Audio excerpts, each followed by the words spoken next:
Hello and welcome. You like that dramatic entrance? Hello and welcome to TMI Live number 19, I believe. It's crazy. I've been doing this for 19 weeks in a row, which I've titled If You Build It. At the moment, I'm in the middle of inventorying. I've moved on to bookshelf 5, which is a big deal. Finally got through 4. And I'm currently looking at the collected works of Oliver Goldsmith. It's a 5-volume set edited by Arthur Friedman. I don't know anything about Oliver Goldsmith, except I've just discovered he was an 18th century literary critic, I think. Published essays, reviews, criticisms. And so far I've just done the one book, and I'm in the middle of doing the second here. Volume 2, The Citizen of the World. They're a nice set of books. This one has a single annotation, excuse me, on stern. 221.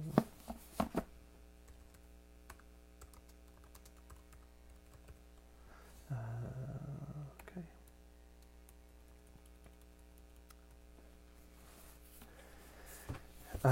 Yeah, so if you're new here, I'm partway into documenting and inventorying the library of Eric McLuhan, which you can see around us.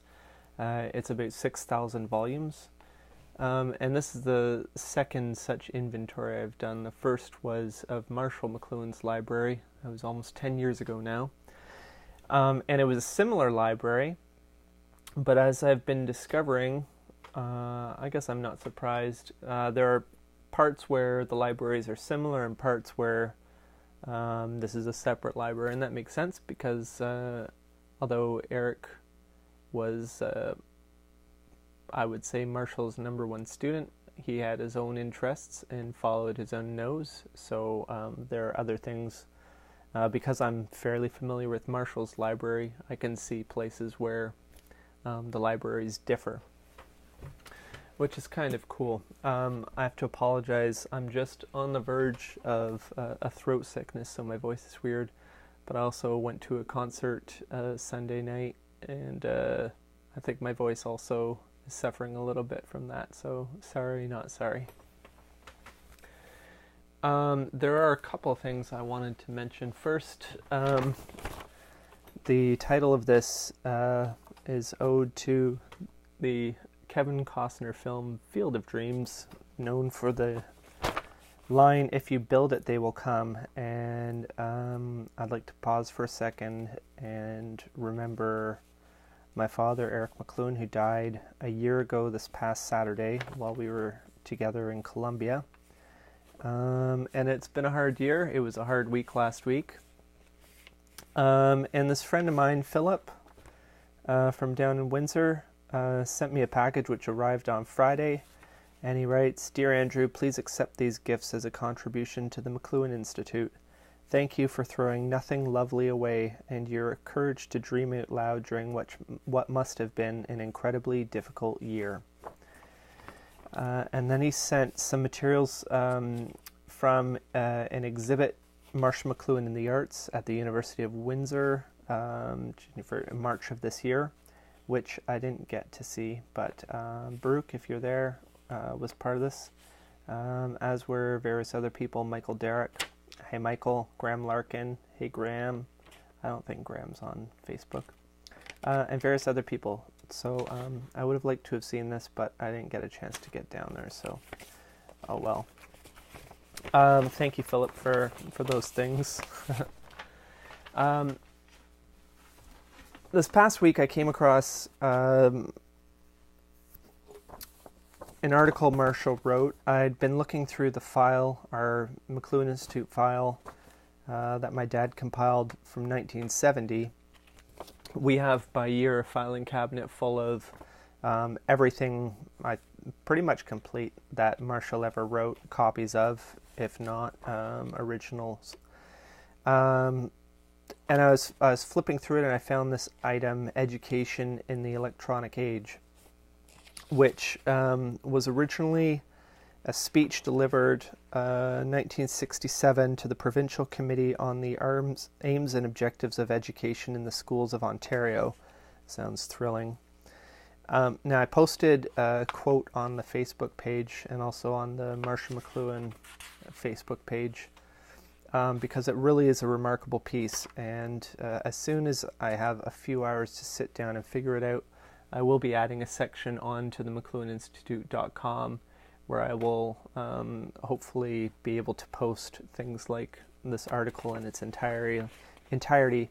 I recently got permission from the Ong Archives in St. Louis to publish an introduction Walter Ong wrote in 96, or was it 99, to Marshall McLuhan's thesis, The Place of Thomas Nash in the Learning of His Time, which I had also come across and didn't know existed.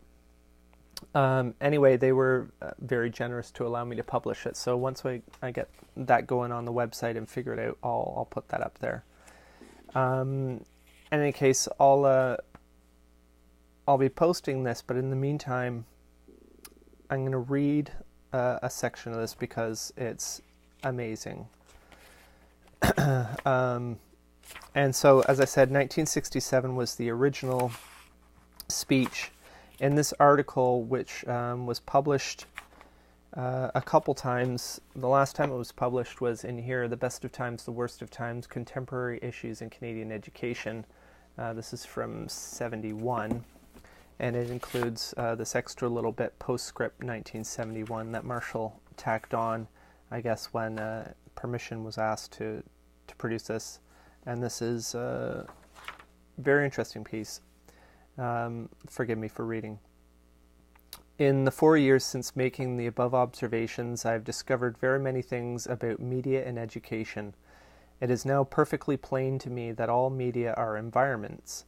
As environments, all media have all the effect that geographers and biologists have associated with environments in the past. Environments shape their occupants. One person, complaining about my observation that the medium is the message, simply said, McLuhan means that the medium has no content. The electric light has no content. This remark was extremely useful to me because it revealed the obvious, namely, the content of any medium is the user. This applies equally to electric lights, any language whatever, and, of course, housing, motor cars, and even tools of any sort. It is obvious that the user or content of any medium is completely conformed to the character of this man-made environment. His entire sensory life arranges its hierarchies and dominance in accordance with the environment in which he operates. Very cool. I'm going to read... I'm just going to keep reading it for a second, and you can tune out if you're not interested, but it's neat. If we say, mist on the moors tonight, we are inclined to call it poetic. When the sensory inputs are dim, the sensory response is correspondingly strong. This is why small children are always, quote, poetic in their responses to anything at all. A child's sensory reception is very selective, somewhat in the manner of what is offered our senses by, quote, abstract art. And just because the sensory offering is meager, the sensory response is full. As we grow older, we dim down the sensory responses and increase the sensory inputs, turning ourselves into robots. That is why art is indispensable for human survival. Art perpetually dislocates our usual sensory responses by offering a very abstract or meager and selective input. And here Marshall brings up some McLuhan terminology that you may run across if you're reading McLuhan, and that is the annotation for it is SI/SE, SC, and it stands for sensory input, sensory closure. And that's this idea that when sensory inputs are dim, the sensory response is correspondingly strong. So there's a balance there, and the body, our senses react to the input in that way. He continues, the medium is the message because the environment transforms our perceptions, governing the areas of attention and neglect alike. Boom. So I'll read just a bit from the back. The student of media will discover that for the past 500 years, Western science has systematically excluded the study of causation by the simple process of fragmentation and specialism and quantification. I'm going to be speaking at the Media Ecology Association conference next month on the question, why study media? And there's a little hint of where I'll be going with that. So, yeah, stay tuned to the McLuhanInstitute.com for some coming goodies. And I will be sure to announce that on the Facebook page. If you want a little bit more from that article, Education in the Electronic Age, I tweeted a bunch of excerpts over the last few days while I've been reading it at the McLuhan Institute on Twitter. So again, if you're interested in what I'm doing in here, follow along on Facebook, Instagram, and Twitter, because I do very different things in those spaces. So, books, which is why I'm here. I'm also, just to reiterate, if you're in the area, the Picton, Prince Edward County area, of a Tuesday night, and you're interested in books and libraries, and maybe even McLuhan stuff, and want to come by and chat while I do the live thing, get in touch, because it's fun to have people here. And I'm possibly going to have a guest in the next couple weeks, so that's cool. I'm going to keep going here for a few minutes with the collected works in my inventory. If you want to see the shelves I'm working on, I just posted them on Instagram earlier, so they're there. Thanks everybody for joining me tonight. It's nice to have company. So here we are with the collected works of Oliver Goldsmith, Volume 3.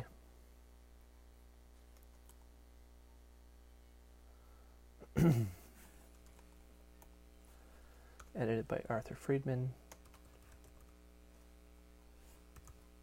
Cover.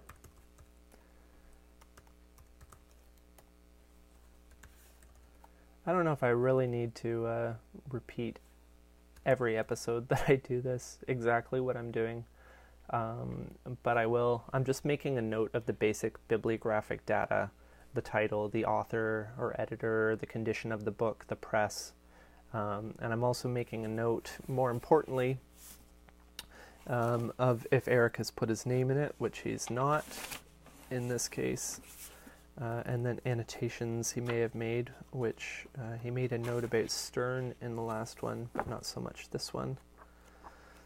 I flipped through it tragically fast, tragically quickly, just to see if there are any annotations, marginalia, things left behind, and there aren't in this case, in which case I move on.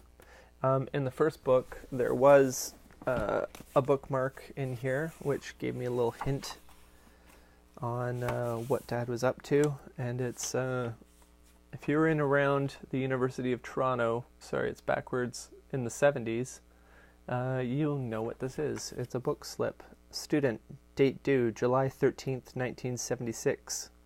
Books are due every Tuesday, but you may return any day. If you have an overdue book or fine, you may not check out other books until your fine is paid. 10 cents per book per day, I think is what it says. Anyway, that's just a bookmark, and it's bookmarked in the chapter of eloquence, elocutio. Let me get through the Goldsmith, and then we'll have a quick look at this Proust collection. Is it pronounced Proust? I'm not sure. Shout out to Rick, who I always say that this has got to be the most boring live broadcast on the internet, and Rick insists that it's not. So I guess to some people it's not. 3, which is IV. And that's great. I find it not boring. As I talk to myself and you stare at the back of my head. Good times. Oops, I put 1996 on the last one. 1966.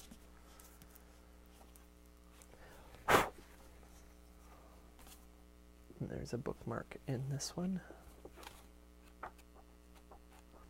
Yeah, it is tragic how fast I have to flip through these, because I'd love to spend a little bit of time and find out who this person, Oliver Goldsmith, was, why Dad had his works. You know what? It looks like another piece of that student book slip. It's at the introduction to Threnodium Augustalis, which looks like poetry. I like poetry. I came out as a poet on Twitter the other day. I have my own Twitter too, you know. That's that. Volume 5. I'll just make a note that there's a bookmark. Excuse me. 5A collected. Volume 5.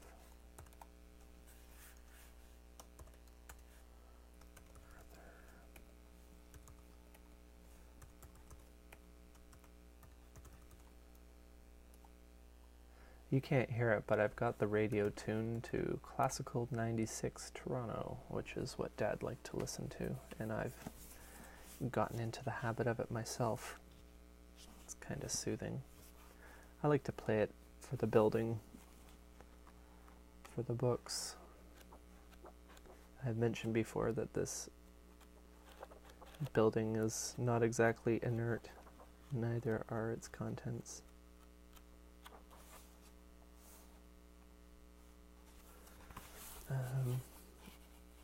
The dust jacket was folded in the index here for no apparent reason.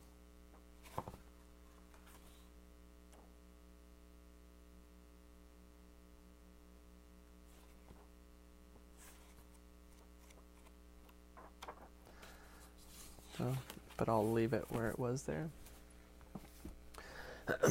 Pardon me, and move on. What I've been doing with collections like that, it is a 5-volume set, and if there's no annotations or anything in it, I'll just write collected works of Oliver Goldsmith, volumes 1 through 5. Nothing worth seeing here, but there was a little bit there. So here we have a giant 3-volume set.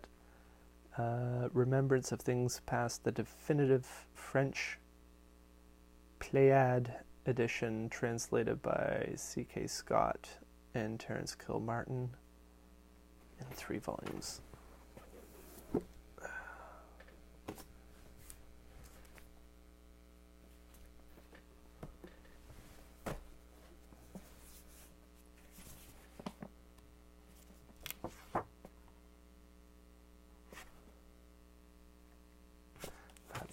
That's nice. So it's Remembrance of Things Past. And there's a clipping from a newspaper, an elephant reading Remembrance of Things Past.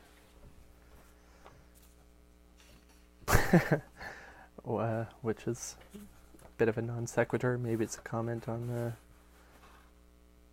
memory of elephants, I don't know.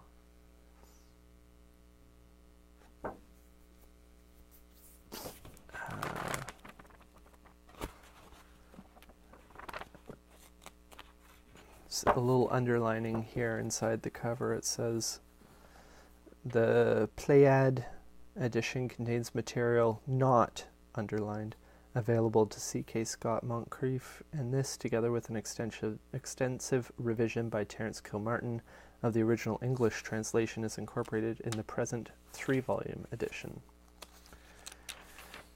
And we're over my standard 15 minutes for a live broadcast, so I'll leave it there for tonight, and thank you for tuning in, and we'll see you next week when I inventory yet more books from the library of Eric McLuhan. Thanks for the support. Facebook, Twitter, Instagram, the McLuhan Institute.com. and on the Facebook. Good night, guys.